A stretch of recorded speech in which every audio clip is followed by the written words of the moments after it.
ஸ்ரீபராசர பட்டார்யः ஸ்ரீரங்கேஷ புரோஹிதः ஸ்ரீவத்சாங்கசுத ஸ்ரீமான் ஸ்ரேயசே மேஸ்து பூயசே.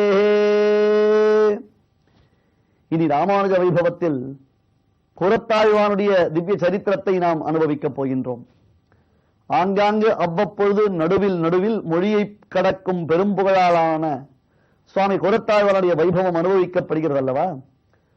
வைராக்கிய சேவதி, வைராக்கியம் என்றால் அந்த வைராக்கியத்தினுடைய பராகாஷ்டை கூரத்தாழ்வானுக்கு. அஜகஜாந்த ஐஸ்வர்யத்தை உடையவர், அஜகஜாந்த ஐஸ்வர்யத்தை உடைய மகாத்மா. ஒரு கால விசேஷத்தை அனைத்தையும் துறந்து விட்டு அடியேன் ராமானுஜ தாசோஸ்மி என்று ராமானுஜர் திருவடிகளே தஞ்சம் என்று ஓடி வந்த மகாத்மா. தனக்காக தன் மனைவி வைத்திருந்த தங்க பாத்திரத்தை கூட திரும்பியும் பார்க்காமல் விட்டெறிந்து வந்தவர்.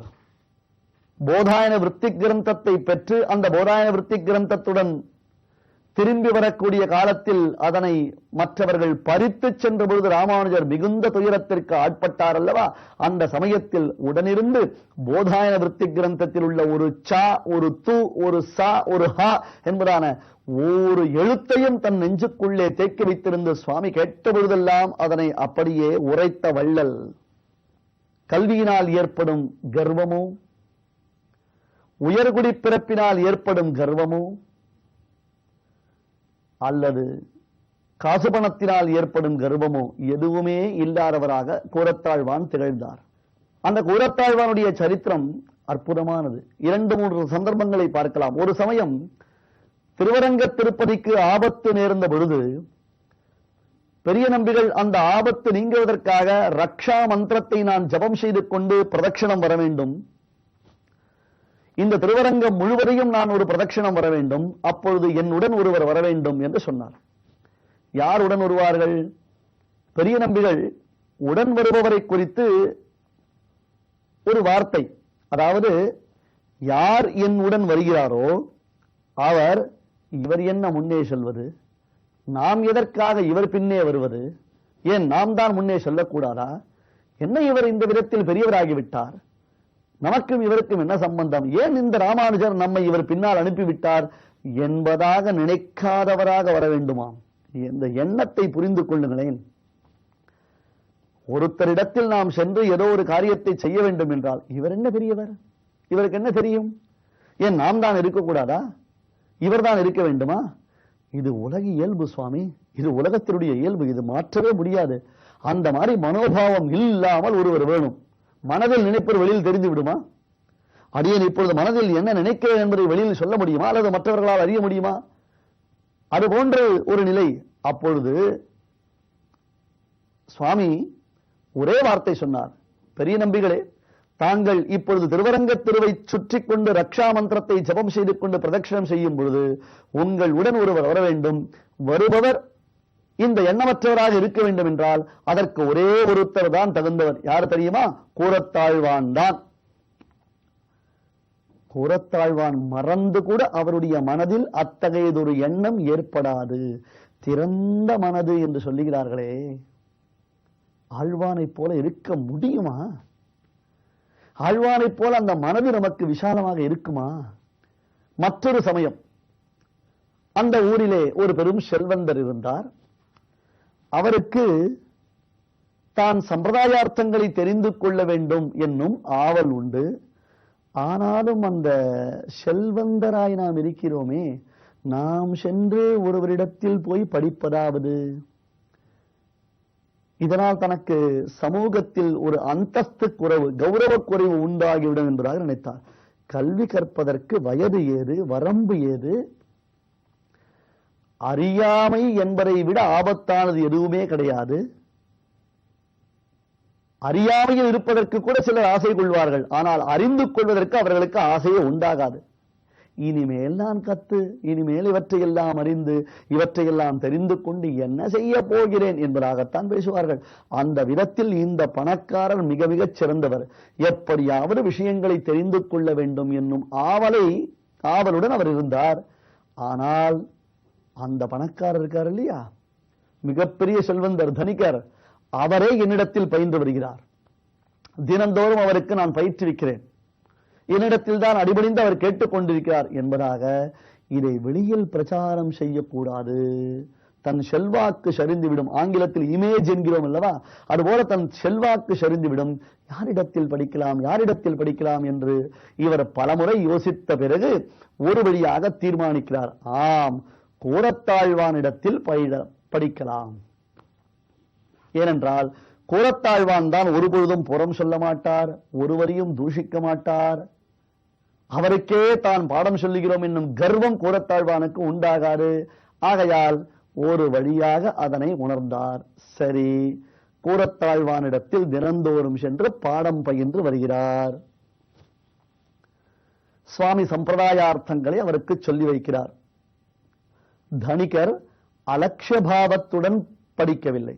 விஷயத்தை தெரிந்து கொள்ள வேண்டும், உண்மையிலேயே நாம் நம்முடைய சம்பிரதாயங்களை எல்லாம் நன்கு தெரிந்து கொள்ள வேண்டும் என்னும் நோக்கத்தில் தான் பயின்று வருகிறார். ஆனால் ரகசியமாக யாருக்கும் தெரியாமல் ஒரு தனி அறையில் இவர் கையில், தனிகர் கையில் சுவடிகளை வைத்துக் கொள்ள சுவாமி கூரத்தாழ்வான் ஆச்சாரிய பீட்டத்தில் எழுந்தளியிருந்து இவருக்கு சொல்லிக் கொடுத்துக் கொண்டிருக்கிறார். ஒரு நாள் பாடம் நடைபெற்று வரக்கூடிய சந்தர்ப்பத்தில் திடீர் என்று யாரோ ஒருவர் வருகிறார். யாரோ ஆழ்வானை பார்ப்பதற்காக. அந்த வரக்கூடியதான சப்தம் கேட்டவுடன் தனிகர் செல்வந்தருக்கு ஒரு நடுக்கம் உண்டாகிவிட்டது. என்ன தெரியுமா? ஆஹா, நாம் மாணாக்கராக இருந்து படிக்கிறோம், கூரத்தாழ்வான் நமக்கு உபாத்தியாயராக ஆச்சாரியராக இருக்கிறார். இதை வருபவர் பார்த்து வெளியில் சொல்லிவிட்டாரே, ஆனால் முழுவதும் பிரச்சாரமாகி விடுமே, நம் செல்வாக்கு சரிந்து விடுமே, என்ன செய்வது என்று ஒரு நொடியில் பதறிவிட்டார். அவர் அமர்ந்து படித்துக் கொண்டிருக்கும் போது அவர் மேனியில் ஏற்பட்டதான அந்த மாறுபாட்டை கூரத்தாழ்வான் கவனித்தவுடன் புரிந்து கொண்டு விட்டார். ஓஹோ, இவர் வருபவரை குறித்து பயப்படுகிறார், அதனால் தான் இந்த பயம் அவருக்கு என்றவுடன் உடனே அடுத்த காரியம். ஆழ்வான் துளியும் யோசிக்கவில்லை, துளியும் தயங்கவில்லை. என்ன செய்தார் தெரியுமா? சட்டென்று அவர் கையில் வைத்திருந்ததான சுவடியை தான் பறித்துக் கொண்டு, தானவரை வாங்கி வைத்துக் கொண்டு, தனிகரிடத்தில் சிஷ்யராக ஆழ்வானும் அந்த தனிகர் ஆச்சாரியராக ஆழ்வானுக்கு காலக்ஷேபம் செய்யக்கூடியவராகவும் மாற்றிவிட்டார். யார் இதை செய்வார்கள்? நம்முடைய ஒரு உள்ளத்தை ஒரு நிமிடம் அப்படியே நன்கு ஆழ்நிலைப்படுத்தி இந்த கேள்வியை கேட்டு பாருங்கள். நம்மால் இது இயலுமா? ஆச்சாரிய பீடத்தில் அமர்ந்திருந்த சுவாமி ஒரு நொடியில் அவர் தனிகர் பயந்து விட்டார் என்பதை உணர்ந்து சட்டென்று அந்த இடத்தை விட்டு இறங்கி அவரிடமிருந்த சுவடியை தான் பறித்து வைத்துக் கொண்டு யாரோ தான் மாணவனைப் போலவும் அவர் ஆச்சாரியரைப் போலவும் அவர் திறத்தில் தான் காலக்ஷேபம் கேட்பதைப் போலவும் மாற்றிவிட்டார். அதுதான் கூரத்தாழ்வானுடைய பெருமை. மொழியை கடக்கும் பெரும்புகழாம் மஞ்சமுக்குறும்பாம் குழியை கடத்தும் நம் கூரத்தாழ்வான் சரண் குடிய பின் என்று திருவரங்கத்தமுதனார் உணராமலா பாடி வைத்தார். ராமானுஷ நூற்றந்தாதியில் இந்த கூரத்தாழ்வானுடைய பெருமையை விஞ்சி நிற்கும்படியாக அமுதனார் திருவரங்கத்தமுதனார் பாடி வைத்தாரே. இந்த நிகழ்ச்சிகளை எல்லாம் நாம் அனுபவிக்க உண்மையிலேயே கூரத்தாழ்வான் மீது நமக்குத்தான் எத்தகையதொரு மதிப்பும் மரியாதையும் வருகிறது. இது எப்படி இருக்கிறது தெரியுமா? பாடித்து எழுந்த படை மன்னர் மாட பாரதத்தி போரில் பாகனாய் ஊர்ந்தானே ஒரு பெருமான். யார் சாரதி, யார் ரதி? உண்மையில் அர்ஜுனன் தான் சாரதியாக இருந்து பெருமானை திருத்தேரில் வைத்து சாரத்தியம் செய்திருக்க வேண்டும். அதை விடுத்து பற்றலர் வீய கோல் கையில் கொண்டு பார்த்தன் தன் தேர்முன் நின்றவனாக அப்பெருமான் எளியவனாக இருக்கிறான். இவனோ சாரதி இல்ல, ரதி, சவ்யசாச்சன், இரண்டு கைகளிலும் பானப்பிரயோகம் செய்யக்கூடிய வல்லமை பெற்றவன். இருக்கட்டுமே சுவாமி, கடைசியில் என்ன ஆயிற்று? தேரை இரண்டு சைன்யத்தின் நடுவில் கொண்டு வந்து நிறுத்தின மாத்திரத்தில் அவனுக்கு சப்த நாடியம் ஒழுங்கிவிட்டது, கையில் இருந்த வில் நழுவி விட்டதே. வார்த்தை அறிபவர் மாயவர்காலந்தி யாவரோ என்று பெருமான் அங்கே நிறுத்தி மகாரதாத்ம வித்யாயா சரணரதி பரமஸ்ய தஸ்யமே அஸ்து என்று ஆத்ம வித்தியை அவனுக்கு உபதேசம் செய்து அறியாமை என்னும் இருளை அகற்றி இந்த உலகத்தில் பகவத்கீதை என்னும் உயர்ந்த ஒரு ஞான விளக்கை ஏற்றி வைத்தானே. உண்மையில் சாரதி பெருமானா? பெருமான் ரத்தியாக இருக்க வேண்டும். அர்ஜுனன் சாரதியாக இருந்திருக்கும். ஆனால் எளிவரும் இயல்பினான பெருமாள் சாரதியாக இருந்து அர்ஜுனனை ரத்தியாக்கிக் கொண்டான். இங்கே கோரத்தாழ்வான் அதை போன்றுத்தான். ஆழ்வான் அவருக்கு காலக்ஷேபம் சொல்ல வேண்டி இருக்க அதைத்தான் செய்து வர, யாரோ வந்தால் ஒருவேளை இவனை தவறாக மட்டமாக எடை போட்டு விடுவாரோ என்று நினைத்து அந்த தனிகர் பணக்காரர் பயந்த மாத்திரத்தில் சட்டென்று துளியும் தான் தயங்காமல் அவர் கையில் இருந்ததான ஓலைச்சுவடியை பறித்து வைத்துக் கொண்டு தான் காலக்ஷேபம் அவரிடத்தில் கேட்பதைப் போல ஒரு தோற்றத்தை உருவாக்கின மகாத்மாவை என்ன என்று சொல்லுவது? இவர் பின்னே நான் என்ன சொல்லுவது? எனக்கும் இவருக்கும் என்ன சம்பந்தம்? ஏன் நான் இவருக்கு முன்பாக செல்லக்கூடாது என்று நினைக்காத ஒருவர் வேண்டும் என்று பெரிய நம்பிகள் கேட்ட மாத்திரத்தில் நம் கூரத்தாழ்வான் தான் அது என்றவுடன்